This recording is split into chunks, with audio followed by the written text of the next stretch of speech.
ನಮಸ್ಕಾರ, ವಿವಿಸಿ ನ್ಯೂಸ್ಗೆ ಸ್ವಾಗತ. ನಾನು ಲತಾ ಧರ್ಮರಾಜ್. ಈಗ ಹೆಡ್ಲೈನ್ಸ್. ಸಿಎಂ ಡಿಸಿಎಂ ಬಣಗಳ ನಡುವೆ ಜಂಗಿ ಕುಸ್ತಿ. ಹಾಸನ ಸ್ವಾಭಿಮಾನಿ ಸಮಾವೇಶವನ್ನೇ ಓವರ್ಟೇಕ್ ಮಾಡಿದ ಡಿಕೆಶಿ. ಕಾರ್ಯಕ್ರಮದ ಸ್ವರೂಪವೇ ಅದಲು ಬದಲು. ಜೆಡಿಎಸ್ ಕೋಟೆಯಲ್ಲಿ ಸಿದ್ದರಾಮಯ್ಯ ಸ್ವಾಭಿಮಾನಿ ಸಮಾವೇಶ. ಎದುರಾಳಿಗಳಿಗೆ ಟಕ್ಕರ್ ನೀಡಲು ಸಜ್ಜುಗೊಳ್ಳುತ್ತಿದೆ ಬೃಹತ್ ವೇದಿಕೆ. ಸ್ಥಳೀಯ ಸಂಸ್ಥೆ ಚುನಾವಣೆಗೆ ಬುನಾದಿ. 2025ಕ್ಕೆ ರಾಷ್ಟ್ರಮಟ್ಟದ ಬೃಹತ್ ಸಮಾವೇಶ ಆಯೋಜನೆ. ವಿದ್ಯಾರ್ಥಿಗಳಿಗೆ ಉದ್ಯೋಗಾವಕಾಶ ಒದಗಿಸಲು ಹೆಚ್ಚಿನ ಒತ್ತು. ಮಲೆನಾಡು ತಾಂತ್ರಿಕ ಶಿಕ್ಷಣ ಸಮಿತಿ ಸರ್ವ ಸದಸ್ಯರ ಸಭೆಯಲ್ಲಿ ಅಧ್ಯಕ್ಷ ಅಶೋಕ್ ಹಾರ್ನಳ್ಳಿ ಹೇಳಿಕೆ. ಉಪಚುನಾವಣೆಯ ಗೆಲುವಿನ ಹುಮ್ಮಸ್ಸಿನಲ್ಲಿ ಜೆಡಿಎಸ್ ಪ್ರಾಬಲ್ಯವಿರುವ ಹಾಸನದಲ್ಲಿ ಸ್ವಾಭಿಮಾನಿ ಸಮಾವೇಶ ನಡೆಸುವ ಮೂಲಕ ಮುಖ್ಯಮಂತ್ರಿ ಸಿದ್ದರಾಮಯ್ಯ ರಾಜಕೀಯ ಎದುರಾಳಿಗಳಿಗೆ ಟಕ್ಕರ್ ನೀಡಲು ಸಜ್ಜುಗೊಳ್ಳುತ್ತಿರುವ ಜೊತೆಯಲ್ಲೇ ಕಾಂಗ್ರೆಸ್ ಪಕ್ಷದ ಬುನಾದಿಯನ್ನು ಗಟ್ಟಿಗೊಳಿಸಲು ಯೋಜನೆ ರೂಪಿಸಿದ್ದಾರೆ. ಚನ್ನಪಟ್ಟಣ ವಿಧಾನಸಭಾ ಕ್ಷೇತ್ರದ ಉಪಚುನಾವಣೆಯಲ್ಲಿ ಕಾಂಗ್ರೆಸ್ ಅಭ್ಯರ್ಥಿ ಸಿಪಿ ಯೋಗೇಶ್ವರ್ ಗೆಲ್ಲುವ ಮೂಲಕ ರಾಮನಗರ ಜಿಲ್ಲೆಯಲ್ಲಿ ಜೆಡಿಎಸ್ ಪ್ರಾಬಲ್ಯ ತಗ್ಗಿಸುವಲ್ಲಿ ಡಿಕೆ ಸಹೋದರರು ಯಶಸ್ವಿಯಾಗಿದ್ದಾರೆ. ಮುಂದುವರಿದ ಭಾಗವಾಗಿ ಹಾಸನದಲ್ಲಿ ಜೆಡಿಎಸ್ ಪ್ರಾಬಲ್ಯವನ್ನು ಕಡಿಮೆ ಮಾಡಿದರೆ ಹಳೆ ಮೈಸೂರು ಭಾಗದಲ್ಲಿ ಕಾಂಗ್ರೆಸ್, ಉತ್ತರ ಕರ್ನಾಟಕ ಭಾಗದಲ್ಲಿ ಬಿಜೆಪಿಗೆ ಪೂರಕ ವಾತಾವರಣ ಸೃಷ್ಟಿಯಾಗಲಿದೆ ಎಂಬ ಲೆಕ್ಕಾಚಾರಗಳಿವೆ.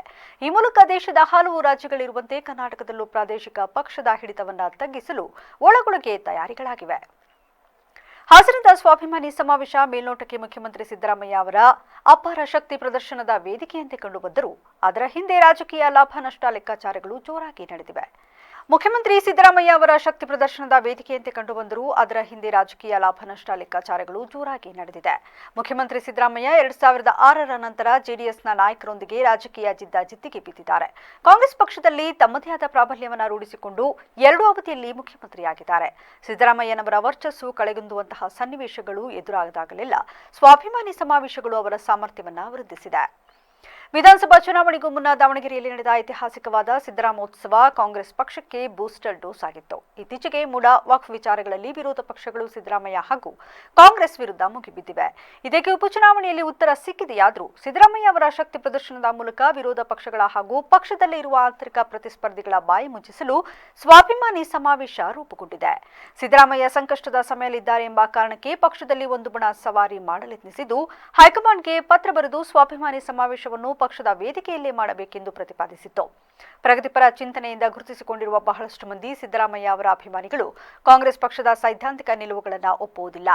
ಹೀಗಾಗಿ ಕಾಂಗ್ರೆಸ್ ಪಕ್ಷದ ಚಿಹ್ನೆ ಹಾಗೂ ವೇದಿಕೆಯಲ್ಲಿ ಕಾರ್ಯಕ್ರಮ ಮಾಡಲು ಅವರು ಸಿದ್ಧರಿರುವುದಿಲ್ಲ. ಹೀಗಾಗಿ ಶೋಷಿತ ವರ್ಗಗಳ ವೇದಿಕೆಯಡಿ ಸ್ವಾಭಿಮಾನಿ ಸಮಾವೇಶ ಆಯೋಜನೆಗೊಳ್ಳುವುದಿತ್ತು. ಕಾಂಗ್ರೆಸ್ನಲ್ಲಿ ವಿರೋಧ ವ್ಯಕ್ತವಾದ ಹಿನ್ನೆಲೆಯಲ್ಲಿ ಈಗ ಪಕ್ಷ ಮತ್ತು ಶೋಷಿತ ವರ್ಗಗಳ ಸಂಘಟನೆ ಸಂಯುಕ್ತಾಶ್ರಯದಲ್ಲಿ ಕಾರ್ಯಕ್ರಮ ಮಾಡಲು ತೀರ್ಮಾನಿಸಲಾಗಿದೆ. ಹಾಸನದಲ್ಲಿ ಜೆಡಿಎಸ್ ಪ್ರಾಬಲ್ಯವನ್ನ ಮೀರಿ ಕಾಂಗ್ರೆಸ್ ಗೆಲುವು ಕಂಡಿದೆ. ಈ ಸಮಾವೇಶದ ಮೂಲಕ ಮುಂದಿನ ಸ್ಥಳೀಯ ಸಂಸ್ಥೆಗಳ ಚುನಾವಣೆಯಲ್ಲಿ ಕಾಂಗ್ರೆಸ್ನ ಆಧಿಪತ್ಯವನ್ನ ಮತ್ತಷ್ಟು ಹೆಚ್ಚಿಸಲು ವೇದಿಕೆ ನಿರ್ಮಿಸಲಾಗುತ್ತಿದೆ. ಕರ್ನಾಟಕ ಬಿಜೆಪಿಯಲ್ಲಿ ಯತ್ನಾಳ್ ವಿಜಯೇಂದ್ರ ಬಣ ರಾಜಕೀಯ ಜೋರಾಗಿದ್ದರೆ ಇದೀಗ ಕಾಂಗ್ರೆಸ್ನಲ್ಲೂ ಸಹ ಸಿಎಂ ಸಿದ್ದರಾಮಯ್ಯ ಹಾಗೂ ಡಿಸಿಎಂ ಡಿಕೆ ಶಿವಕುಮಾರ್ ಬಣದ ನಡುವಿನ ಮುಸುಕಿನ ಗುದ್ದಾಟ ಶುರುವಾದಂತಿದೆ. ಹೌದು, ಹಾಸನ ಸಮಾವೇಶದ ವಿಚಾರವಾಗಿ ಸಿಎಂ ಡಿಸಿಎಂಗಳ ಬಣಗಳ ನಡುವೆ ಜಂಗಿ ಕುಸ್ತಿ ಶುರುವಾಗಿದೆ. ಶೋಷಿತ ವರ್ಗಗಳು ಒಕ್ಕೂಟ ಇದೇ ಡಿಸೆಂಬರ್ 5ರಂದು ಹಾಸನದಲ್ಲಿ ಸಮಾವೇಶ ಮಾಡಲು ತೀರ್ಮಾನಿಸಿತ್ತು.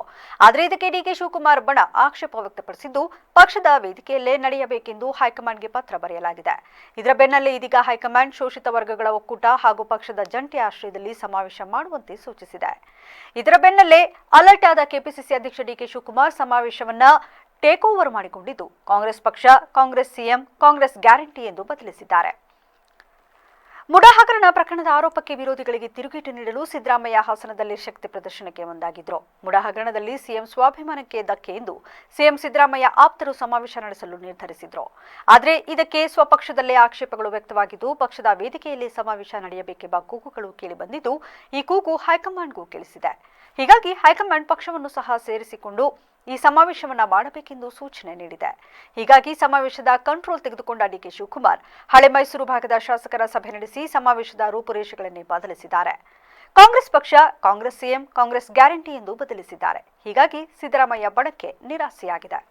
ನಗರದ ಎವಿಕೆ ಕಾಲೇಜಿನ ಸಭಾಂಗಣದಲ್ಲಿದ್ದು ಮಲೆನಾಡು ತಾಂತ್ರಿಕ ಶಿಕ್ಷಣ ಸಮಿತಿ ವತಿಯಿಂದ 66ನೇ ಸರ್ವ ಸದಸ್ಯರ ವಾರ್ಷಿಕ ಅಧಿವೇಶನ ಸಭೆಯನ್ನು ಹಮ್ಮಿಕೊಳ್ಳಲಾಗಿತ್ತು. ಸಭೆಯ ಅಧ್ಯಕ್ಷತೆ ವಹಿಸಿ ಮಾತನಾಡಿದ ಮಲೆನಾಡು ಶಿಕ್ಷಣ ಸಂಸ್ಥೆಗಳ ಅಧ್ಯಕ್ಷ ಅಶೋಕ್ ಹಾರ್ನಹಳ್ಳಿ ಮಾತನಾಡಿ, ಇಂಜಿನಿಯರಿಂಗ್ ಕ್ಷೇತ್ರದಲ್ಲಿ ನಮ್ಮ ಸಂಸ್ಥೆ ಉತ್ತಮವಾದ ಸಾಧನೆಯನ್ನ ಮಾಡಿದ್ದು, ಇನ್ನು ಹಲವಾರು ಕೆಲಸಗಳನ್ನು ಮುಖ್ಯವಾಹಿನಿಗೆ ತರಲು ಆಯೋಜಿಸಲಾಗಿದ್ದು, 2025ರಲ್ಲಿ ಇತರೆ ಸಂಸ್ಥೆಗಳನ್ನು ಒಳಗೊಂಡು ರಾಷ್ಟ್ರಮಟ್ಟದ ಬೃಹತ್ ಸಮಾವೇಶವನ್ನ ಮಾಡಬೇಕೆಂಬ ಉದ್ದೇಶವನ್ನ ಹೊಂದಿದ್ದೇವೆ. ಅಲ್ಲದೆ ಮುಂದಿನ ದಿನಗಳಲ್ಲಿ ನಮ್ಮ ಸಂಸ್ಥೆ ಅನೇಕ ಕಂಪನಿಗಳಿಗೆ ಒಳಪಡುತ್ತಿದ್ದು, ಅದರಲ್ಲೂ ವಿದ್ಯಾರ್ಥಿಗಳಿಗೆ ಉದ್ಯೋಗಾವಕಾಶವನ್ನು ಒದಗಿಸಲು ಕೆಲಸ ಮಾಡಲಾಗುವುದು ಎಂದು ತಿಳಿಸಿದರು. ಕಾಲೇಜಿನ ಆವರಣದಲ್ಲಿರುವ ಯುವತಿಯ ಹಾಸ್ಟೆಲ್ನಲ್ಲಿ ಕೆಲವು ಲೋಪದೋಷಗಳಿದ್ದು, ಶೀಘ್ರವಾಗಿ ಇನ್ನೊಂದು ಕಟ್ಟಡವನ್ನು ಸ್ಥಾಪಿಸಲಾಗುವುದಾಗಿ ತಿಳಿಸಿ ಸಂಸ್ಥೆಯ ಬಗ್ಗೆ ಚರ್ಚೆ ನಡೆಸಿದರು.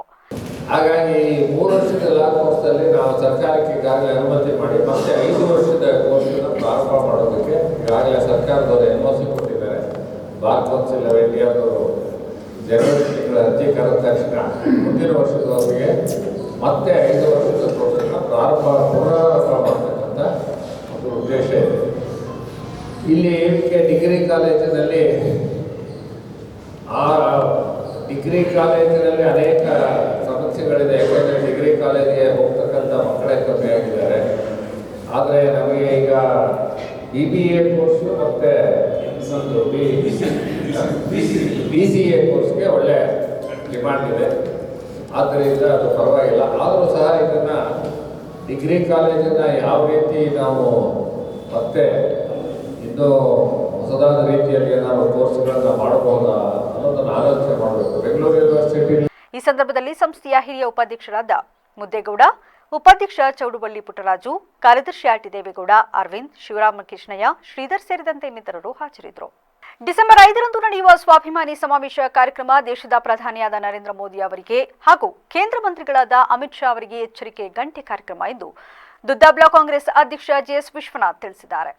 ನಗರದ ಕಾಂಗ್ರೆಸ್ ಕಚೇರಿಯಲ್ಲಿ ಹಮ್ಮಿಕೊಳ್ಳಲಾಗಿದ್ದ ಸಭೆಯನ್ನು ಉದ್ದೇಶಿಸಿ ಮಾತನಾಡಿದ ಅವರು, ಕಳೆದ ಹಲವು ತಿಂಗಳಿಂದ ಜಿಲ್ಲೆಯ ವಿವಿಧ ಭಾಗಗಳಲ್ಲಿ ಸಭೆಯನ್ನ ಮಾಡಿದ್ದು, ಇಂದು ಜಿಲ್ಲೆಯಲ್ಲಿ ಪಕ್ಷ ಕಳೆದ ಹಲವು ತಿಂಗಳಿಂದ ಜಿಲ್ಲೆಯ ವಿವಿಧ ಭಾಗಗಳಲ್ಲಿ ಸಭೆಯನ್ನ ಮಾಡಿದ್ದು, ಇಂದು ಜಿಲ್ಲೆಯಲ್ಲಿ ಪಕ್ಷ ಸಂಘಟನೆ ಮತ್ತು ಡಿಸೆಂಬರ್ 5ರಂದು ನಡೆಯುವ ಸಮಾವೇಶದ ಬಗ್ಗೆ ಚರ್ಚೆಯನ್ನ ನಡೆಸಲಾಗಿದೆ.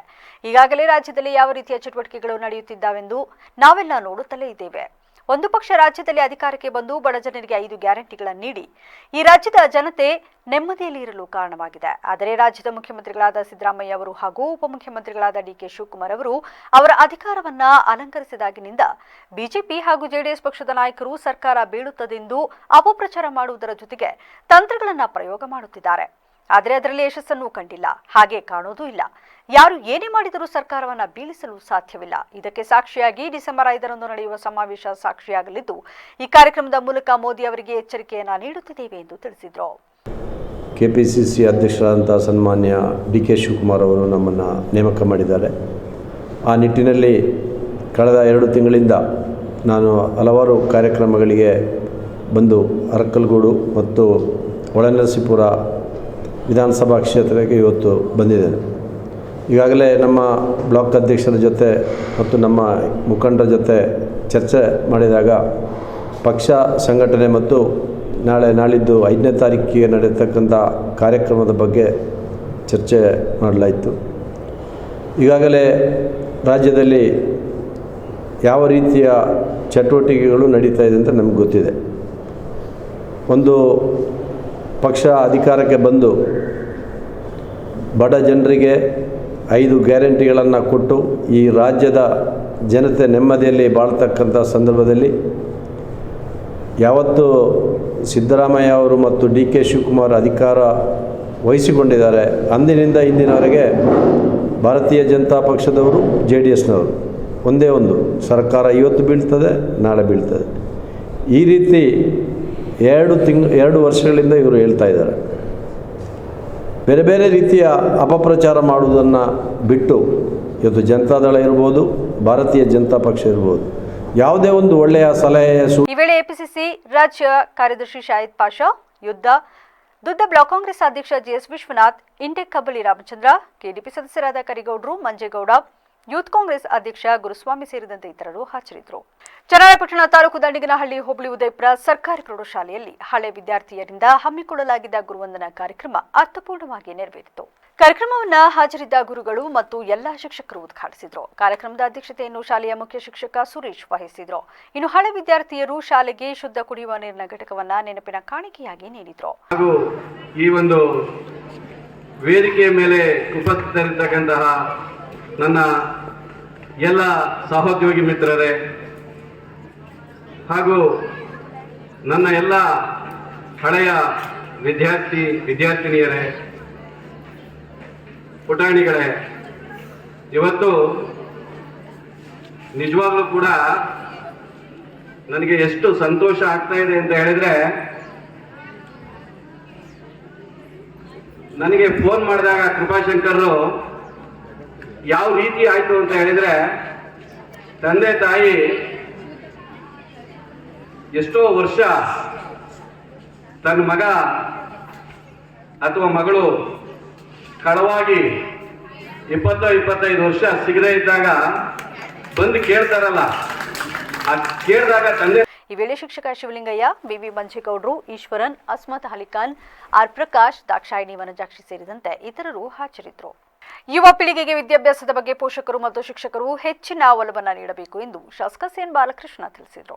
ಚನ್ನರಾಯಪಟ್ಟಣ ತಾಲೂಕಿನ ನುಗ್ಗೇಹಳ್ಳಿ ಗ್ರಾಮದ ಯಂಗ್ಸ್ಟರ್ ವಾಲಿಬಾಲ್ ಆವರಣದಲ್ಲಿ ನಡೆದ ಕನ್ನಡ ಸಾಹಿತ್ಯ ಪರಿಷತ್ ಹೋಬಳಿ ಘಟಕದ 69ನೇ ಕನ್ನಡ ರಾಜ್ಯೋತ್ಸವದ ಕಾರ್ಯಕ್ರಮವನ್ನು ಕನ್ನಡ ಸಾಹಿತ್ಯ ಪರಿಷತ್ ಹೋಬಳಿ ಘಟಕದ 69ನೇ ಕನ್ನಡ ರಾಜ್ಯೋತ್ಸವ ಕಾರ್ಯಕ್ರಮವನ್ನು ಉದ್ದೇಶಿಸಿ ಮಾತನಾಡಿದ ಅವರು, ಯುವ ಪೀಳಿಗೆಗೆ ವಿದ್ಯಾಭ್ಯಾಸದ ಬಗ್ಗೆ ಪೋಷಕರು ಮತ್ತು ಶಿಕ್ಷಕರು ಹೆಚ್ಚಿನ ಒಲವನ್ನ ತೋರಬೇಕು. ಈಗಿನ ಡಿಜಿಟಲ್ ಮೊಬೈಲ್ ಯುಗದಲ್ಲಿ ಮಕ್ಕಳು ಯಾವುದು ಒಳ್ಳೆಯದು, ಯಾವುದು ಕೆಟ್ಟದ್ದು ಎಂಬುದನ್ನು ಆಲೋಚನೆ ಮಾಡುವ ಪರಿಸ್ಥಿತಿ ಇಲ್ಲದಂತಾಗಿದೆ. ಈ ನಿಟ್ಟಿನಲ್ಲಿ ಪ್ರತಿಯೊಬ್ಬ ಪೋಷಕರು ಮತ್ತು ಶಿಕ್ಷಕರು ಮಕ್ಕಳಿಗೆ ವಿದ್ಯಾಭ್ಯಾಸದ ಬಗ್ಗೆ ಹೆಚ್ಚು ಗಮನ ಹರಿಸುವುದು ಸೂಕ್ತವಾಗಿದೆ ಎಂದರು. ವಿಶೇಷವಾಗಿ ಅವಕಾಶ ಇದೆ. ಅದರಲ್ಲೂ ಕೂಡ ಆಟೋ ಚಾಲಕರು ಮಾಲಕರಿಗಿರ್ತಕ್ಕಂಥ ಕನ್ನಡದ ಒಂದು ಗೌರವಕ್ಕೆ ನಾವು ಬೆಲೆ ಕಟ್ಟಲಿಕ್ಕೆ ಸಾಧ್ಯವಿಲ್ಲ. ಕನ್ನಡದ ಆಟೋ ಚಾಲಕರು ಮಾಲೀಕರು ಅವರು ವಿಜೃಂಭಣೆಯಿಂದ ಆಚರಿಸ್ತಕ್ಕಂಥ ಪ್ರತೀತಿ ಇದೆಯಲ್ಲ, ಅದಕ್ಕೆ ಬೆಲೆ ಕಟ್ಟಲಿಕ್ಕೆ ನಾವೆಂದೂ ಕೂಡ ಸಾಧ್ಯವಿಲ್ಲ ಅಂತ ನಾನು ಹೇಳಲಿಕ್ಕೆ ಬಯಸ್ತೇನೆ. ಅವ್ರಿಗೆ ವೇದಿಕೆ ಮೂಲಕ ಅಭಿನಂದನೆಗಳನ್ನು ಕೂಡ ಸಲ್ಲಿಸಲಿಕ್ಕೆ ಬಯಸ್ತೇನೆ. ನಮ್ಮ ಸ್ವಾಮಿಯವರು ಸ್ವಾಗತ ಮಾಡ್ಬೇಕಾದ್ರೆ ಕನ್ನಡವೇ ಸತ್ಯ, ಕನ್ನಡವೇ ನಿತ್ಯ. ಯಾಕೆಂದರೆ ಅದು ನಮ್ಮ ಮಾತೃಭಾಷೆ, ನಮ್ಮ ತಾಯಿ ಭಾಷೆ. ಅದು ಕನ್ನಡದ ಪ್ರಥಮ ಶಾಸನ ಇವತ್ತು ಸಿಕ್ಕಿರುವಂಥದ್ದು ಅಲ್ಬಿಡಿ, ಬೇಲೂರಿನಲ್ಲಿ. ಕನ್ನಡಕ್ಕೆ ಶಕ್ತಿ ಕೊಟ್ಟಿರ್ತಕ್ಕಂಥ ಜಿಲ್ಲೆ ಈ ರಾಜ್ಯದಲ್ಲಿ, ಪ್ರಪಂಚದಲ್ಲಿ ಅದು ಹಾಸನ ಜಿಲ್ಲೆ ಅಂತಕ್ಕಂಥ ಮಾತನ್ನು ಕೂಡ ಈ ಸಂದರ್ಭದಲ್ಲಿ ಹೇಳಬೇಕಾಗ್ತದೆ. 2000ಕ್ಕಿಂತ ಹೆಚ್ಚು ವರ್ಷಗಳ ಒಂದು ಇತಿಹಾಸವನ್ನು ಹೊಂದಿರತಕ್ಕಂಥ ಒಂದು ಶಾಸ್ತ್ರೀಯ ಭಾಷೆಯಾಗಿರುವುದು ಕನ್ನಡ ಹೊರಹೊಮ್ಮಿದೆ. ಇದು ಹೃದಯದ ಭಾಷೆ, ಒಂದು ರೀತಿ ಸುಂದರವಾದಂಥ ಭಾಷೆ. ಈಗ ಇಂಗ್ಲೀಷ್ನಲ್ಲಿ ಮದರ್ ಅಂತೀವಿ, ಆದರೆ ಕನ್ನಡದಲ್ಲಿ 3. ಕಾರ್ಯಕ್ರಮದಲ್ಲಿ ತಾಲೂಕು ಕನ್ನಡ ಸಾಹಿತ್ಯ ಪರಿಷತ್ ಅಧ್ಯಕ್ಷ ಹಡನಹಳ್ಳಿ ಲೋಕೇಶ್, ನುಗ್ಗೇಹಳ್ಳಿ ಹೋಬಳಿ ಘಟಕದ ಅಧ್ಯಕ್ಷ ಬಿಆರ್ ದೊರೆಸ್ವಾಮಿ, ನಿವೃತ್ತ ಶಿಕ್ಷಣಾಧಿಕಾರಿ ಸೋಮನಾಥ್, ಬೆಳಗಲಿ ಪುಟ್ಟಸ್ವಾಮಿ ಸೇರಿದಂತೆ ಇತರರು ಹಾಜರಿದ್ದರು. ಪ್ರತಿ ವಿದ್ಯಾರ್ಥಿಗಳು ತಮ್ಮ ಓದಿನ ಅಂಕದ ಜೊತೆಗೆ ಸಾಮಾನ್ಯ ಜ್ಞಾನವನ್ನು ರೂಪಿಸಿಕೊಳ್ಳುವ ಮೂಲಕ ಉನ್ನತ ಹುದ್ದೆಗಳಿಗೆ ಲಗ್ಗೆ ಇಡಲು ಸ್ಪರ್ಧಾತ್ಮಕವಾಗಿ ಪರೀಕ್ಷೆಯಲ್ಲಿ ಭಾಗವಹಿಸುವ ಕಡೆ ಮುಂದಾಗಬೇಕಿದೆ ಎಂದು ಬೇಲೂರು ಸರ್ಕಲ್ ಇನ್ಸ್ಪೆಕ್ಟರ್ ರೇವಣ್ಣ ಕರೆ ನೀಡಿದರು. ಬೇಲೂರು ಪಟ್ಟಣದ ಕನಿಕಾ ಪರಮೇಶ್ವರಿ ರಸ್ತೆಯಲ್ಲಿನ ಪ್ರಾರ್ಥನಾ ಅಕಾಡೆಮಿ ವತಿಯಿಂದ ಹಮ್ಮಿಕೊಂಡಿದ್ದ ಸ್ಪರ್ಧಾತ್ಮಕ ಪರೀಕ್ಷೆಗಳ 1 ದಿನದ ಉಚಿತ ಕಾರ್ಯಾಗಾರ ತರಬೇತಿ ಕಾರ್ಯಕ್ರಮ ಉದ್ಘಾಟಿಸಿ ಮಾತನಾಡಿದ ಅವರು, ವಿದ್ಯಾರ್ಥಿಗಳ ಹಿಂದೆ ಒಬ್ಬ ಗುರು ಹಾಗೂ ಮುಂದೆ ಗುರಿ ಇದ್ದರೆ ಮಾತ್ರ ಬದುಕಿನಲ್ಲಿ ಏನಾದರೂ ಸಾಧನೆ ಮಾಡಲು ಸಾಧ್ಯವಾಗುತ್ತದೆ. ಮೊದಲು ನಮ್ಮಲ್ಲಿನ ಕೀಳರಿಮೆಯನ್ನು ತೊಡೆದು ಉನ್ನತ ಹುದ್ದೆಗಳಿಗೆ ಲಗ್ಗಿಡಲು ಮುಂದಾಗಬೇಕಿದ್ದು, ಇದಕ್ಕೆ ಸಹಕಾರಿಯಾಗಲೆಂದು ಬೇಲೂರು ಪಟ್ಟಣದ ಮಕ್ಕಳಿಗೆ ರಾಜು ಅವರು ಪ್ರಾರ್ಥನಾ ಅಕಾಡೆಮಿ ಕೇಂದ್ರವನ್ನು ಸ್ಥಾಪಿಸಿದ್ದು ನಿಜಕ್ಕೂ ಸಂತೋಷವಾಗಿದೆ. ಮುಂದಿನ ದಿನಗಳಲ್ಲಿ ಅಕಾಡೆಮಿ ಎತ್ತರಕ್ಕೆ ಬೆಳೆಯಲಿ ಎಂದು ಹಾರೈಸಿದರು. ತಮ್ಮ ಜ್ಞಾನಾರ್ಜನೆ ಹೆಚ್ಚಿಸಿಕೊಂಡು ತಮ್ಮ ಏನು ಗುರಿ ಇದೆ ಅದು ಸಾಧಿಸಲಿಕ್ಕೆ ಬಂದಿರುವಂಥ ಎಲ್ಲ ಅಭ್ಯರ್ಥಿಗಳೇ ಹಾಗೂ ಅವರ ಪೋಷಕರೇ, ತಾಲೂಕುಗಳಲ್ಲಿ ಎಲ್ಲ ರೀತಿಯ ಶಿಕ್ಷಣ ಇರುತ್ತೆ. ಕಾಲೇಜ್ ಇರುತ್ತೆ, ಹಾಸ್ಟೆಲ್ ಇರುತ್ತೆ, ಮತ್ತು ಅದಕ್ಕೆ ಬೇಕಾದಂತಹ ಎಲ್ಲ ಫೆಸಿಲಿಟೀಸ್ ಇರ್ತವೆ. ಆದರೆ ಓದಿದ್ದನ್ನು ಹೇಗೆ ಜೀರ್ಣಿಸ್ಕೋಬೇಕು ಮತ್ತು ಯಾವ ರೀತಿ ಪರೀಕ್ಷೆ ಬರೀಬೇಕು, ಮುಂದೆ ಬರುವಂಥ ಪರೀಕ್ಷೆಗಳು ಹೇಗಿರುತ್ತೆ ಅನ್ನೋದು ತಿಳಿಸ್ಕೊಡ್ಲಿಕ್ಕೆ ಅಕಾಡೆಮಿಗಳಿರಲ್ಲ. ಅದು ಅಕಾಡೆಮಿ ಮೀನ್ಸ್ ಅದಕ್ಕೆ ಕೊಡುವಂತಹ ಶಿಕ್ಷಕರುಗಳು ಇರೋದಿಲ್ಲ. ಆದರೆ ಇವತ್ತು ನಿಮ್ಮ ಏನು ಬೇಲೂರಿನಲ್ಲಿ ಪ್ರಾರ್ಥನಾ ಅಕಾಡೆಮಿ ಅಂತ ಹೇಳ್ಬಿಟ್ಟು ರಾಜು ಅವರು ಕರೆದು ಅದನ್ನು ಹೆಚ್ಚು ಮಕ್ಕಳಿಗೆ ಬೇಗ ಅವ್ರು ಏನು ಕಲ್ತಿದ್ದಾರೋ ಅದನ್ನು ಜೀರ್ಣಿಸ್ಕೊಂಡು ಅದರಲ್ಲಿ ಅವರ ಗುರಿಯನ್ನು ತಲುಪಲಿಕ್ಕೆ ಸಹಾಯ ಮಾಡೋದಕ್ಕೋಸ್ಕರ ಈ ಪ್ರಾರ್ಥನಾ ಅಕಾಡೆಮಿಯನ್ನು ದಾರಿದೀಪವನ್ನು ತೋರಿಸ್ಲಿಕ್ಕೋಸ್ಕರ ಮಾಡಿದ್ದಾರೆ. ನಿಜವಾಗ್ಲೂ ಅದು ಹೆಮ್ಮೆ ತರುವಂಥ ವಿಚಾರ. ಮತ್ತು ಎರಡನೇದಾಗಿ ಅದು ನಾನು ಈ ಕಾರ್ಯಕ್ರಮಕ್ಕೆ ಕರೆದು ನನ್ನ ಮೂಲಕ ಇಲ್ಲಿ ಉದ್ಘಾಟನೆ ಮಾಡಿಸೋದು ನಾನು ತಮಗೆ ಅಭಾರಿ ಕೂಡ ಹಾಗೂ ನಿಮ್ಗೆಲ್ಲರೂ ಕೂಡ ಧನ್ಯವಾದ ಕೂಡ ಹೇಳಲಿಕ್ಕೆ ಬಯಸ್ತೇನೆ. ಯಾರೂ ಇಲ್ಲಿ ದಡ್ಡರಲ್ಲ, ಎಲ್ಲರೂ ಕೂಡ ಬುದ್ಧಿವಂತರೆ, ಆದರೆ ಓದ್ಬೇಕಷ್ಟೇ. ಓದಿದ್ರೆ ಅಷ್ಟೇನೆ ಬುದ್ಧಿವಂತರೇ ಆಗಕ್ಕೆ ಸಾಧ್ಯ. ಪುಸ್ತಕ ಇರೋದೇನಪ್ಪ ಅಂದ್ರೆ ನನ್ನ ಹತ್ರ ಬಹಳಷ್ಟು ಪುಸ್ತಕ ಇದೆ, ನನ್ನ ಸ್ಕೂಲಲ್ಲಿ ಚೆನ್ನಾಗಿ ಓದ್ಬಿಟ್ಟು ಬರೀ ಮಾರ್ಕ್ಸ್ ತೆಗೆದು ಅಷ್ಟೇ ಇಂಪಾರ್ಟೆಂಟ್ ಆಗೋದಿಲ್ಲ. ಆ ಮಾರ್ಕ್ಸ್ ಜೊತೆಗೆ ನಾನು ಏನ್ ಕಲ್ತಿದ್ದೀನಿ, ಅವ್ರು ಏನ್ ಕ್ವಶನ್ ಕೊಟ್ರೆ ಹೆಂಗ್ ಬರೆಯಕ್ ಗೊತ್ತಿದೆ ನನಗೆ ಅಂತ ತಿಳ್ಕೊಳೋದು ಕೂಡ ಪ್ರಮುಖವಾದಂತ. ಸ್ಕೂಲಲ್ಲಿ ಎಲ್ಲರಲ್ಲೂ ಫಸ್ಟ್ ಇರ್ತೀವಿ, ಕೊಡುವಂತ ಕ್ವಶನ್ಗಳನ್ನ ಟ್ವಿಸ್ಟ್ ಮಾಡಿ ಅಥವಾ ಅದನ್ನೇ ಹಿಂದೆ ಮುಂದೆ ಮಾಡಿ. ಬೇಲೂರು ಪುರಸಭಾ ಮಾಜಿ ಅಧ್ಯಕ್ಷ ಹಾಲಿ ಸದಸ್ಯ ಸಿಎನ್ ದಾನಿ, ಪ್ರಾರ್ಥನಾ ಅಕಾಡೆಮಿ ಮುಖ್ಯಸ್ಥರಾದ ರಾಜು ಮತ್ತು ಶಶಿಧರ್ ಮೌರ್ಯರವರು ನಿಜಕ್ಕೂ ಬೇಲೂರಿನಲ್ಲಿ ಅತ್ಯುತ್ತಮ ಜನಪರ ಕೆಲಸಗಳನ್ನು ಮಾಡುತ್ತಾ ಬಂದಿದ್ದಾರೆ. ಈಗಾಗಲೇ ಅಕ್ಕ ಅಕಾಡೆಮಿ ಶಿವಕುಮಾರ್ ಅವರಿಂದ ಉಪನ್ಯಾಸ ನೀಡುವ ಮಹತ್ವಪೂರ್ಣ ಕಾರ್ಯ ಮಾಡುತ್ತಿದ್ದಾರೆ ಎಂದು ಮೆಚ್ಚುಗೆ ವ್ಯಕ್ತಪಡಿಸಿದರು. ಇನ್ಸ್ಪೆಕ್ಟರ್ ರೇವಣ್ಣ ಸಾಹೇಬ್ರೆ,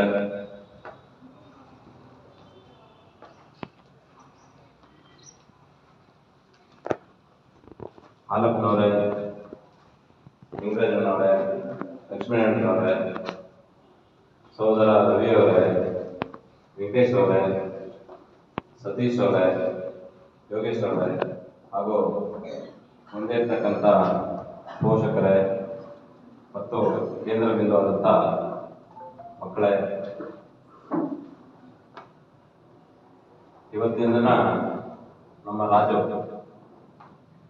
4 ವರ್ಷಗಳಿಂದ ಸತತವಾಗಿ ಅವರೇ ಟೀಮ್ ಕಟ್ಕೊಂಡಿದ್ದಾರೆ. ಈಗ ವಿದ್ಯಾವಂತ ಯುವಕರೆಲ್ಲ ಸೇರಿ ಬಡವರಿಗೆ ಮತ್ತು ಆರ್ಥಿಕವಾಗಿ ಹಿಂದುಳಿದಿರ್ತಕ್ಕಂಥವರೆಲ್ಲ ಇವತ್ತು ಏನು ಸ್ಪರ್ಧಾತ್ಮಕ ಪರೀಕ್ಷೆಗಳಲ್ಲಿ ಏನು ವಿದ್ಯಾಭ್ಯಾಸ ಮಾಡ್ತೀವಿ, ತದನಂತರ ಕೆಲಸಕ್ಕೆ ಹೋಗ್ಬೇಕು ಅಂದಾಗ ಇಲ್ಲ ಯಾವ್ದಾದ್ರು ಒಂದು ಪರೀಕ್ಷೆನ ಕಾಂಪಿಟೇಟಿವ್ ಎಕ್ಸಾಮ್ನ ಫೇಸ್ ಮಾಡಿ ಒಂದು ಕೆಲಸಕ್ಕೆ ಹೋಗ್ಬೇಕು ಅನ್ನೋ ನಿಟ್ಟಲ್ಲಿ ಇವತ್ತು ಏನು ಲಕ್ಷಾಂತರ ರೂಪಾಯಿ ಕೊಟ್ಟು ಇವತ್ತು ಕೋಚಿಂಗ್ ಸೆಂಟರ್ ಸೇರಿಸ್ತಕ್ಕಂಥ ವ್ಯವಸ್ಥೆ ಇವತ್ತು ಅದೊಂದು ಕಮರ್ಷಿಯಲ್ ಏನಾಗಿದೆ.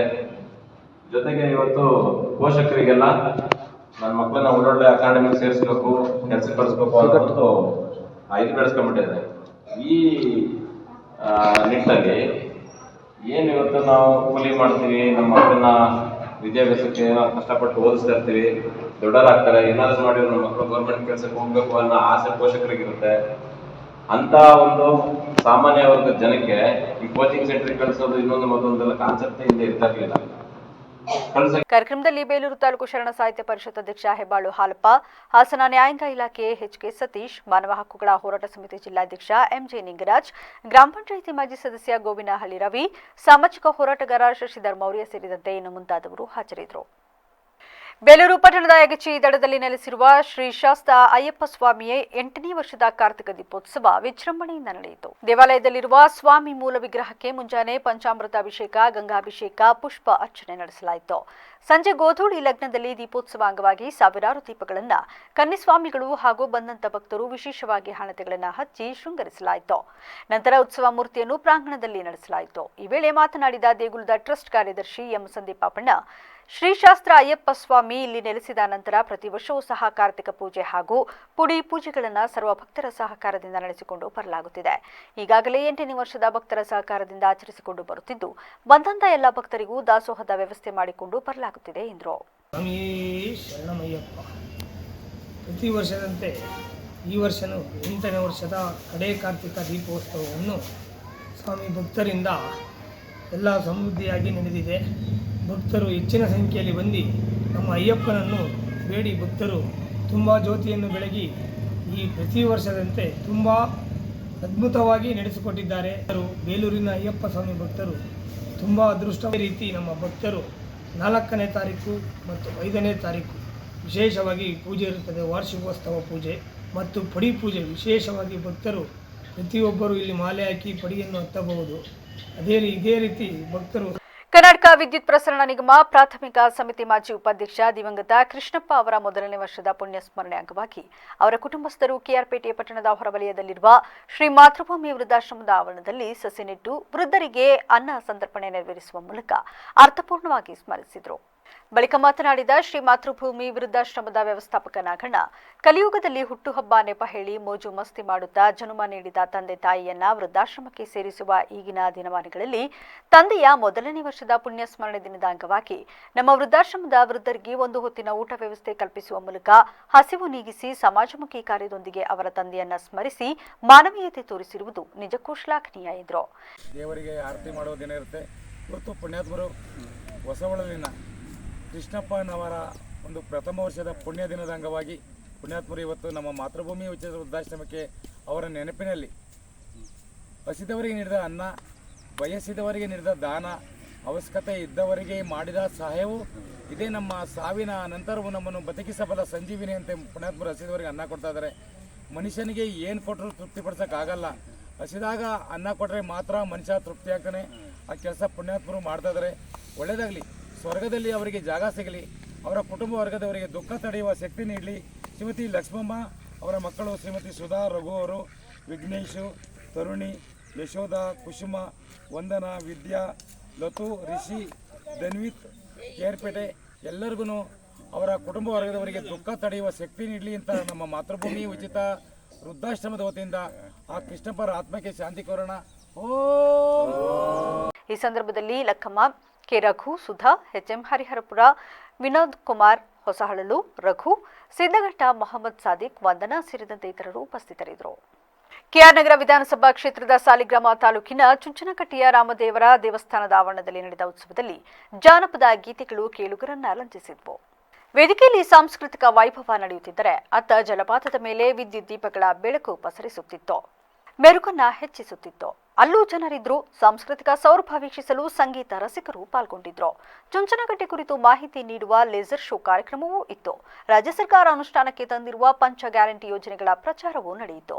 ದೀಪಾಲಂಕಾರವು ಕಾವೇರಿಯ ಸೊಬಗಿನ ಸಿರಿಯನ್ನ ಇಮ್ಮಡಿಗೊಳಿಸಿತು. ಕಾರ್ಯಕ್ರಮವನ್ನು ಉದ್ಘಾಟಿಸಿ ಪಶುಸಂಗೋಪನಾ ಸಚಿವ ಕೆ ವೆಂಕಟೇಶ್ ಮಾತನಾಡಿ, ರಾಜ್ಯದಲ್ಲಿ ಈ ವರ್ಷ ಉತ್ತಮ ಮಳೆಯಾಗಿ ಸಮೃದ್ಧಿ ಉಂಟಾಗಿದೆ. ಈ ಕಾರಣದಿಂದ ಜಲಪಾತೋತ್ಸವ ಮೂಲಕ ಜನರಿಗೆ ಮನರಂಜನೆ ಕೊಡುವ ಕಾರ್ಯಕ್ರಮ ಇದಾಗಿದೆ ಎಂದರು. ಇಲ್ಲಿನ ಶಾಸಕರು ಚೆನ್ನಾಗಿ ಕೆಲಸ ಮಾಡುತ್ತಿರುವುದು ಸಂತೋಷದ ಸಂಗತಿ ಎಂದು ಹೇಳಿದರು. ತಾಲೂಕಿನಾದ್ಯಂತ, ಎರಡೂ ತಾಲೂಕಿನಾದ್ಯಂತ ಜನರು ಇವತ್ತು ನನಗೆ ಬಹಳ ನಿರೀಕ್ಷೆಗಳನ್ನು ಇಟ್ಕೊಂಡು, ಬಹಳ ಭರವಸೆಯನ್ನು ಇಟ್ಕೊಂಡು ನನಗೆ ಆಶೀರ್ವಾದವನ್ನು ಕೊಟ್ಟಿದ್ದೀರಾ. ಖಂಡಿತ ನಿಮ್ಮ ಭರವಸೆಗೆ ತಕ್ಕಂತೆ ನಿಮ್ಮೆಲ್ಲರ ಅಭಿವೃದ್ಧಿಯ ವಿಚಾರಕ್ಕೆ ಹೆಚ್ಚಾಗಿ ಒತ್ತನ್ನು ಕೊಟ್ಟು ಎಲ್ಲ ಇಲಾಖೆಯಲ್ಲಿ ಏನು ನಮ್ಮ ಸಮಾಜ ಕಲ್ಯಾಣ ಇಲಾಖೆ ಇರ್ಬೋದು, ಇರಿಗೇಷನ್ ಇಲಾಖೆ ಇರ್ಬೋದು, ಇರಿಗೇಷನ್ ಸಣ್ಣ ನೀರಾವರಿ, ಮೇಜರ್ ಇರಿಗೇಷನ್ ಇರ್ಬೋದು, ಅದೇ ರೀತಿಯಲ್ಲಿ ಎಲ್ಲ ಇಲಾಖೆಯ ಅಡಿಯಲ್ಲಿ ಕೂಡ ಅನುದಾನವನ್ನು ತಂದು ನಮ್ಮ ಕ್ಷೇತ್ರದ ಸಮಗ್ರ ಅಭಿವೃದ್ಧಿಯ ಚಿಂತನೆ ನನಗಿದೆ. ಜಿಲ್ಲಾ ಉಸ್ತುವಾರಿ ಸಚಿವ ಡಾಕ್ಟರ್ ಎಚ್.ಸಿ. ಮಹದೇವಪ್ಪ ಮಾತನಾಡಿ, ಸಿದ್ದರಾಮಯ್ಯ ಅವರಿಗೆ ಕೆಆರ್ ನಗರದ ಬಗ್ಗೆ ವಿಶೇಷ ಗೌರವ ಹಾಗೂ ಪ್ರೀತಿ ಇದೆ. ಆ ಅಭಿಮಾನದ ಕೊಡುಗೆಯಾಗಿ ಸಾಲಿಗ್ರಾಮವನ್ನ ಪ್ರತ್ಯೇಕ ತಾಲೂಕನ್ನಾಗಿ ಮಾಡಿದ್ರು. ಅದಕ್ಕೆ ರವಿಶಂಕರ್ ಹಾಗೂ ದೊಡ್ಡಸ್ವಾಮಿಗೌಡರ ಕೊಡುಗೆ ಕಾರಣ. ಶ್ರೀರಾಮ ಸಕ್ಕರೆ ಕಾರ್ಖಾನೆಯನ್ನ ಖಾಸಗಿಯವರಿಗೆ ವಹಿಸಲು ಕ್ರಮ ವಹಿಸಲಾಗಿದೆ ಎಂದರು. ಅತ್ಯಂತ ಮುಖ್ಯವಾಗಿರತಕ್ಕಂಥವು ಈ ಆಚರಣೆಯನ್ನು ಮಾಡಲಿಕ್ಕೆ ರಾಜ್ಯ ಸರ್ಕಾರ 2016ರಲ್ಲಿ ಸಿದ್ದರಾಮಯ್ಯನವರು ಮುಖ್ಯಮಂತ್ರಿ ಆಗಿದ್ದರು. ಈಗಲೂ ಸಿದ್ದರಾಮಯ್ಯನವರೇ ಮುಖ್ಯಮಂತ್ರಿಯಾಗಿ ನಿಂತು ಹೋಗಿದ್ದ ಜಾತ್ರೆಯನ್ನು ಪುನಃ ಪ್ರಾರಂಭ ಮಾಡಿದರು ರವಿಶಂಕರ್ ಅವರು. ಅಲ್ಲೇನಪ್ಪ, ಪುನಃ ಪ್ರಾರಂಭ ಮಾಡಿದ್ದಾರೆ. ರವಿಶಂಕರ್ ಅವರು ಒಬ್ಬ ಕ್ರಿಯಾತ್ಮಕವಾದಂಥ ಒಬ್ಬ ಯುವ ನಾಯಕ.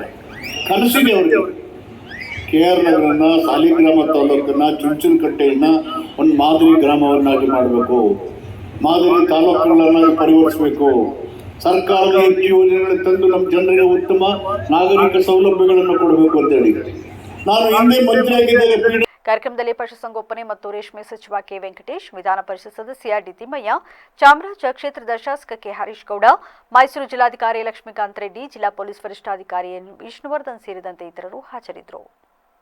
ಮಳವಳ್ಳಿ ತಾಲೂಕಿನ ಸರಗೂರು ಗ್ರಾಮದ ಶ್ರೀ ಮಹದೇಶ್ವರ ಸ್ವಾಮಿ ದೇವಸ್ಥಾನದಲ್ಲಿ ಅಮಾವಾಸ್ಯೆ ಪ್ರಯುಕ್ತ ವಿಶೇಷ ಪೂಜೆ ನಡೆಸಲಾಯಿತು. ದೇವರ ವಿಗ್ರಹಕ್ಕೆ ಹಾಲಿನ ಅಭಿಷೇಕ ನಡೆಸಿ ವಿವಿಧ ಬಗೆಯ ಹೂವಿನ ಅಲಂಕಾರ ಮಾಡಿ ಪೂಜೆ ಸಲ್ಲಿಸಲಾಯಿತು. ಈ ವೇಳೆ ದೇವಸ್ಥಾನಕ್ಕೆ ಆಗಮಿಸಿದ ಭಕ್ತರು ಪಂಜು ಹಚ್ಚಿ ದೇವಸ್ಥಾನದ ಸುತ್ತಿದ ಬಳಿಕ ದೇವರ ದರ್ಶನ ಪಡೆದು ಪೂಜೆ ಸಲ್ಲಿಸಿದ್ರು. ಆಗಮಿಸಿದ ಭಕ್ತರಿಗೆ ಅನ್ನಸಂತರ್ಪಣೆ ನಡೆಸಲಾಯಿತು. ಈ ವೇಳೆ ಗಿರೀಶ್ ಮಾತನಾಡಿ, ಕಾರ್ತಿಕ ಮಾಸದ ಕೊನೆ ದಿನ ಕಿರು ದೀಪಾವಳಿ ಅಮಾವಾಸ್ಯೆಯಲ್ಲಿ ಬೆಳಿಗ್ಗೆಯಿಂದಲೇ ಕ್ಷೀರಾಭಿಷೇಕ ಸೇರಿದಂತೆ ಹಲವು ಕಾರ್ಯಕ್ರಮಗಳನ್ನು ನಡೆಸಲಾಗುವುದು ಎಂದರು. ಸಾಕು ಪ್ರಾಣಿಗಳನ್ನ ಬಲಿ ತೆಗೆದುಕೊಳ್ಳುತ್ತಿದ್ದ ಚಿರತೆಯೊಂದು ಅರಣ್ಯ ಇಲಾಖೆ ಇಟ್ಟಿದ್ದ ಬೋನಿಗೆ ಸೆರೆ ಸಿಕ್ಕಿರುವ ಘಟನೆ ಮಳವಳ್ಳಿ ತಾಲೂಕಿನ ತಿಗಡಹಳ್ಳಿ ಗ್ರಾಮದಲ್ಲಿ ನಡೆದಿದೆ. ತಿಗಡಹಳ್ಳಿ ಗ್ರಾಮ ಹಾಗೂ ಸುತ್ತಮುತ್ತಲಿನ ಗ್ರಾಮಗಳಲ್ಲಿ ಸಾಕು ಪ್ರಾಣಿಗಳನ್ನ ಬಲಿ ತೆಗೆದುಕೊಂಡಿದ್ದ ಹಿನ್ನೆಲೆಯಲ್ಲಿ ಗ್ರಾಮಸ್ಥರು ಅರಣ್ಯ ಇಲಾಖೆಗೆ ದೂರು ನೀಡಿದ್ದು, ತಿಗಡಹಳ್ಳಿ ಗ್ರಾಮದ ದೊರೆಸ್ವಾಮಿ ಜಮೀನಿನ ಪಕ್ಕದಲ್ಲಿ ಬೋನು ಇಟ್ಟಿದ್ರು. ಭಾನುವಾರ ಮುಂಜಾನೆ ಚಿರತೆ ಸೆರೆಯಾಗಿದ್ದು, ಚಿರತೆಯನ್ನು ನೋಡಲು ಸಾರ್ವಜನಿಕರು ಮುಗಿಬಿದ್ರು. ಸ್ಥಳಕ್ಕೆ ಬೆಳಕವಾಡಿ ಪೊಲೀಸರು ಭೇಟಿ ನೀಡಿದ್ರು. ಇನ್ನು ಸ್ಥಳಕ್ಕೆ ಅರಣ್ಯಾಧಿಕಾರಿ ಶಿವರಾಜ್ ಭೇಟಿ ನೀಡಿ ಚಿರತೆಯನ್ನ ಕಾಡಿಗೆ ಬಿಡಲು ಕ್ರಮ ಕೈಗೊಂಡರು. ಮನಸ್ಸು ಪರಿಪೂರ್ಣವಾಗಲು ಮಾಸಿಕ ಶಿವಾನುಭವ ಗೋಷ್ಠಿ ಕಾರ್ಯಕ್ರಮಗಳು ಅತ್ಯಗತ್ಯ ಎಂದು ಪತ್ರಕರ್ತ ಬಸವರಾಜ ಮುಂಡರಗಿ ಹೇಳಿದರು. ಕೊಪ್ಪಳ ಜಿಲ್ಲೆಯ ಯಲಬುರ್ಗಾ ತಾಲೂಕಿನ ದಮ್ಮೂರು ಗ್ರಾಮದ ಧರ್ಮದೇವತೆ ಇಟಗಿ ಭೀಮಾಂಬಿಕಾ ಮಠದ ಸಭಾಂಗಣದಲ್ಲಿ ನಡೆದ ಮಾಧ್ಯಮದ ಪಾತ್ರ ಎಂಬ ಚಿಂತನಾಗೋಷ್ಠಿ ಉದ್ದೇಶಿಸಿ ಮಾತನಾಡಿದ ಅವರು, ಶರಣ ಮತ್ತು ಶರಣೆಯರು ಮತ್ತು ದಾರ್ಶನಿಕರ ವಿಚಾರಧಾರೆಯಲ್ಲಿ ಮನುಷ್ಯ ಬದುಕು ಸಾಗಿಸಿದರೆ ಸಾಮಾಜಿಕ ಸಂಬಂಧಗಳ ಮೌಲ್ಯಗಳನ್ನು ಹೆಚ್ಚಿಸಿಕೊಳ್ಳಲು ನೆರವಾಗಬಲ್ಲದು ಎಂದರು. ಮಠಾಧೀಶರ ಪರಿಶ್ರಮ ಇದೆ, ಸಾರ್ವಜನಿಕರ ಪರಿಶ್ರಮ ಇದೆ, ಎಲ್ಲ ಒಂದು ಅತಿಥಿಗಳ ಒಂದು ಪರಿಶ್ರಮ ಇದೆ. ಪರಿಶ್ರಮದಿಂದ ಇವತ್ತು ಸಮಾನವಾಗಿ ನಡೆದುಕೊಂಡು ಹೋಗುವಂತಹ ಒಂದು ಭೀಮಾಂಬಿಕೆ ದೇವಿಯ ವೇದಿಕೆಯ ಒಂದು ಸಮಿತಿಯವರಿಗೆ ನಾವು ಧನ್ಯವಾದಗಳನ್ನು ಹೇಳಬೇಕಾಗುತ್ತೆ. ಯಾಕಂದ್ರೆ ಸಮಾಜದಲ್ಲಿ ಒಂದು ಒಳ್ಳೆಯ ವಿಚಾರಗಳನ್ನ, ಒಳ್ಳೆಯ ನಡತೆಗಳನ್ನ, ಒಳ್ಳೆಯ ಭಾವನೆಗಳನ್ನ, ಒಳ್ಳೆಯ ಗುಣಗಳನ್ನ ಬೆಳೆಸುವಂತದ್ದು ಕೂಡ ಇದರಲ್ಲಿ ಇದರ ಮುಖಾಂತರ ನಾವು ಸಮಾಜದ ಮುಖಾಂತರ ಇಲ್ಲಿ 10, 50 ಮಂದಿ, 100 ಮಂದಿ ಇವತ್ತು ಕೇಳಿದ್ರೆ, ಇವತ್ತು ಮಾಧ್ಯಮಗಳು ನಮಗೆ ಏನ್ ಮಾಡ್ತಪ್ಪ ಅಂದ್ರೆ, ಇವತ್ತು ಶಿವಾನುಭವ ಗೋಷ್ಠಿಗಳು ತಮ್ಮೂರಲ್ಲಿ ನಡೆದೈತಪ್ಪ ಅಂದ್ರೆ ಲಕ್ಷಾಂತರ ಮಂದಿಗೆ ತಿಳಿಸುವಂತದ್ದು ಕೂಡ ಇವತ್ತು ಶಿವಾನುಭವ ಗೋಷ್ಠಿಗಳ ಒಂದು ವಿಚಾರವನ್ನ ಮಾಧ್ಯಮಗಳು ಇವತ್ತು ಪ್ರಪಂಚಕ್ಕೆ ತಿಳಿಸುವಂತ ವಿಚಾರ ಕೂಡ ಆಗ್ತದ. ಇವತ್ತು ಮಾಧ್ಯಮಗಳಿಲ್ಲ ಅಂದ್ರೆ ಇವತ್ತು ಸೀಮಿತವಾಗಿ ದೇವಸ್ಥಾನದಲ್ಲಿ ಕಾರ್ಯಕ್ರಮ ಮಾಡಿದ್ರೆ ಯಾರಿಗೂ ಕೂಡ ಇವತ್ತು ಗೊತ್ತಾಗ್ತಿರಲಿಲ್ಲ. ಇವತ್ತು ಮಾಧ್ಯಮಗಳಲ್ಲಿ ರೇಡಿಯೋ. ಕಾರ್ಯಕ್ರಮದಲ್ಲಿ ಈರಪ್ಪ ರಾವಣಗಿ, ಡಾಕ್ಟರ್ ಪ್ರಕಾಶ್ ರಾವಣಗಿ, ಗಣೇಶ ನಿಡಗುಂದಿ, ಭೀಮಣ್ಣ ಚಿಕ್ಕಗೌಡ್ರು, ಬಸವರಾಜ ಮರಗಪ್ಪನವರ್, ಸೈಯದ್ ಸಾಬ್ ವಸೂತಿ ಮತ್ತು ಗ್ರಾಮಸ್ಥರು ಸೇರಿದಂತೆ ಮತ್ತಿತರರು ಭಾಗವಹಿಸಿದರು. ನಾಡಿನಲ್ಲಿ ಕನ್ನಡ ಭಾಷಿಕರ ಸಂಖ್ಯೆ ಕ್ಷೀಣಿಸುತ್ತಿರುವ ಸಂದರ್ಭದಲ್ಲಿ ಮುಂದಿನ ಯುವ ಪೀಳಿಗೆಗೆ ಕನ್ನಡ ಅಭಿಮಾನಿ ಹೆಮ್ಮನಹಳ್ಳಿ ಗಂಗೇಗೌಡ ಮಾದರಿಯಾಗಿದ್ದಾರೆ ಎಂದು ಮನ್ಮೂಲ್ ನಿರ್ದೇಶಕ ಡಾಲು ರವಿ ಹೇಳಿದರು. ಕೇರ್ಪೇಟೆ ತಾಲೂಕಿನ ಕಸ್ಬಾ ಹೋಬಳಿಯ ಹೆಮ್ಮನಹಳ್ಳಿ ಗ್ರಾಮದಲ್ಲಿ ಗ್ರಾಮದ ಹಿರಿಯ ಮುಖಂಡ ಎಚ್.ಎಸ್. ಗಂಗೇಗೌಡರ ನೇತೃತ್ವದಲ್ಲಿ ನಡೆದ 69ನೇ ಕನ್ನಡ ರಾಜ್ಯೋತ್ಸವ ಕಾರ್ಯಕ್ರಮದಲ್ಲಿ ಭಾಗವಹಿಸಿ ಮಾತನಾಡಿದ ಅವರು, ಮುಂದಿನ ಪೀಳಿಗೆಯ ಯುವಕರಿಗೆ ಹೆಮ್ಮನಹಳ್ಳಿ ಗಂಗೇಗೌಡರ ನೇತೃತ್ವದಲ್ಲಿ 24 ವರ್ಷಗಳಿಂದ ನಿರಂತರವಾಗಿ ಗ್ರಾಮದಲ್ಲಿ ಕನ್ನಡ ರಾಜ್ಯೋತ್ಸವ ಆಚರಿಸುವ ಮೂಲಕ ಕನ್ನಡದ ಮೇಲಿನ ಅಭಿಮಾನವನ್ನ ಇಮ್ಮಡಿಗೊಳಿಸುವ ಕಾರ್ಯಕ್ಕೆ ಕನ್ನಡ ಪ್ರೇಮಿ ಗಂಗೇಗೌಡ ಅವರ ಅಪಾರ ಚಿಂತನೆ ನಡೆಸುತ್ತಿದ್ದಾರೆ. ಪ್ರಸ್ತುತ ಇಂಗ್ಲಿಷ್ ಭಾಷೆ ವ್ಯಾಮೋಹದಲ್ಲಿ ಕನ್ನಡ ತನ್ನ ಸ್ವಂತಿಕೆಯನ್ನು ಕಳೆದುಕೊಳ್ಳುತ್ತಿದೆ. ನಿತ್ಯ ಬಳಸುವ ಅನೇಕ ಪದಗಳು ಕನ್ನಡದಲ್ಲಿ ನುಡಿ ಬೆರಕೆಯಾಗಿದೆ. ಕನ್ನಡ ಉತ್ಸವಗಳು ತೋರಿಕೆಗಷ್ಟೇ ನಡೆಯಬಾರದು, ಸ್ವಾಭಿಮಾನದ ಸಂಕೇತವಾಗಿ ಆಚರಿಸಬೇಕು ಎಂದರು. ಈ ಕಾಂಪಿಟೇಷನ್